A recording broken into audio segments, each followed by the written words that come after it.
بسم اللہ الرحمن الرحیم۔ ناظرین پڑھیے گا ضرور، مزہ نہ آئے تو کہنا۔ آج کا جو واقعہ ہے ہماری تاریخ میں بہت بڑا خوبصورت نام عبداللہ بن زید رحمۃ اللہ علیہ کا ہے۔ آپ نے ساری زندگی نکاح نہیں کیا، جوانی گزر گئی، بڑھاپا آیا۔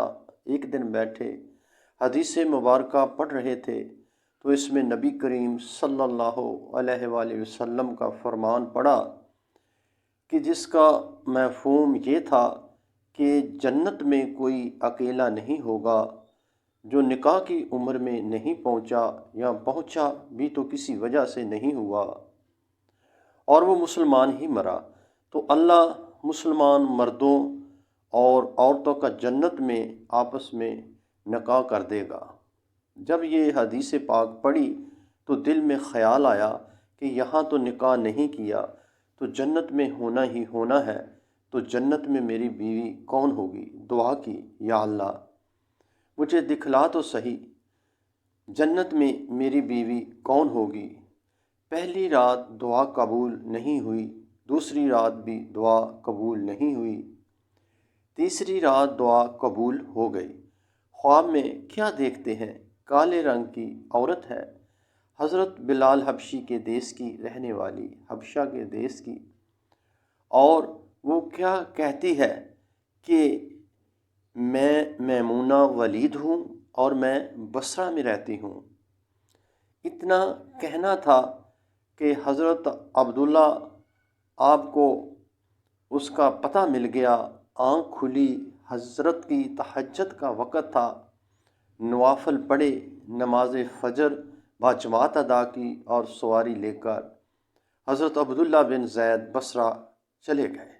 وہاں لوگوں نے بڑا استقبال کیا، حضرت کا نام ہی بہت بڑا تھا۔ بٹھا کر پوچھا، حضرت بتائے بغیر کیسے آنا ہوا؟ خیر تو ہے؟ آپ نے پوچھا، یار یہ تو بتاؤ یہاں کوئی میمونہ ولید رہتی ہے؟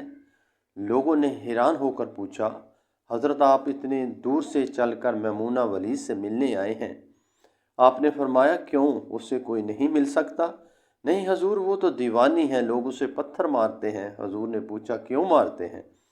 حضور کام ہی ایسے کرتی ہے، کوئی رو رہا ہو تو اسے دیکھ کر ہنسنے لگتی ہے، اور کوئی ہنس رہا ہو تو رونا شروع کر دیتی ہے، اور وہ اجرت پر پیسے لے کر لوگوں کی بکریاں چراتی ہے۔ آج بھی وہ ہماری بکریاں لے کر جنگل میں گئی ہے، آپ آرام فرمائیں، عصر کے بعد آ جائے گی، آپ مل لیجئے گا۔ حضرت نے فرمایا، عصر کس نے دیکھی؟ کہاں، وہ کس سمت گئی ہے؟ لوگوں نے کہا، حضور جنگل نہ جائیں، بہت خوفناک جنگل ہے۔ آپ نے فرمایا، بتاؤ کس طرف گئی ہے؟ لوگوں نے بتایا۔ آپ فرماتے ہیں کہ میں نکل گیا۔ آپ فرماتے ہیں کہ جنگل میں گیا، واقعی خوفناک جنگل تھا، جنگل جانوروں کی بھرمار تھی، قدم قدم پر کوئی نہ کوئی چیز کھڑی ہے۔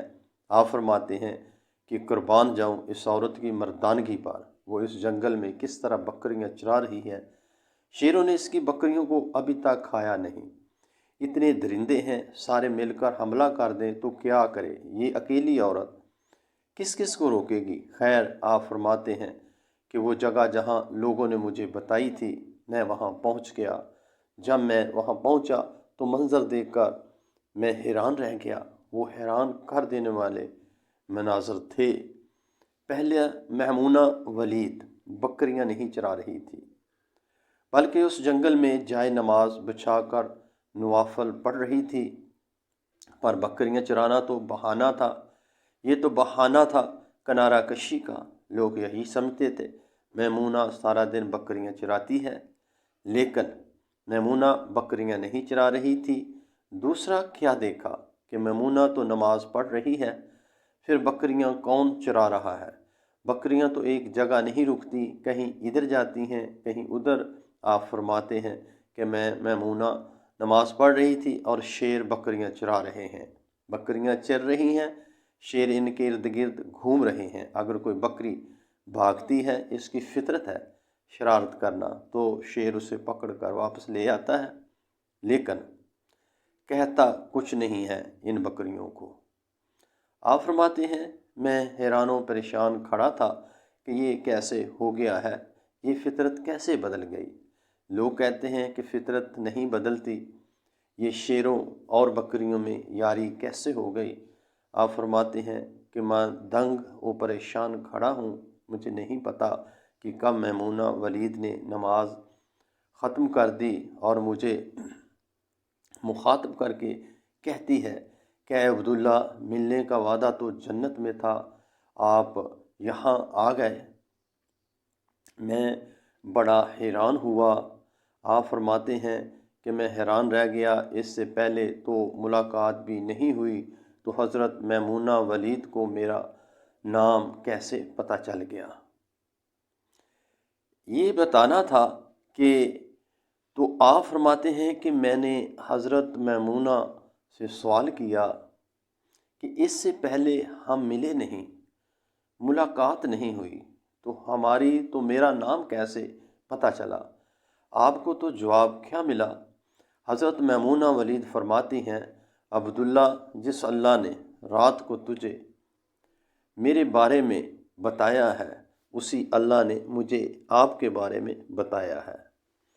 آپ فرماتے ہیں کہ جس چیز نے مجھے سب سے زیادہ حیران کیا وہ یہ تھا کہ یہ فطرت کیسے بدلی۔ میں نے حضرت میمونہ ولید سے پوچھا، آپ یہ تو بتاؤ، یہ شیروں نے بکریوں کے ساتھ یاری کیسے کر لی؟ یہ تو غذا ہے نہیں کہ اگر شیر بکریوں کے ساتھ یاری لگائے گا تو کھائے گا کیا؟ یہ معاملہ کیسا ہو گیا؟ تو حضرت میمونہ ولید فرماتی ہیں، جب سے میں نے رب سے صلح کر لی ہے، اسی دن سے ان شیروں نے میری بکریوں کے ساتھ صلح کر لی ہے۔ ہم سب بھی دوستو صلح کر لیں، یاری لگا لیں، کہیں دیر نہ ہو جائے، رب کے ساتھ، اپنے پیارے رب کے ساتھ اپنا تعلق مضبوط کریں۔ کتنے سال گزر گئے، ہم نے کوئی اللہ کی بات مانی، لیکن وہ کھلا بھی رہا ہے، پلا بھی رہا ہے، دکھا بھی رہا ہے، سنا بھی رہا ہے، سلا بھی رہا ہے، جگا بھی رہا ہے۔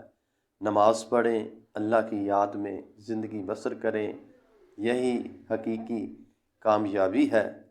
ہو سکے تو یہ تحریر اگر آپ کو پسند آئی ہو تو اس چینل کو سبسکرائب کریں۔ شکریہ۔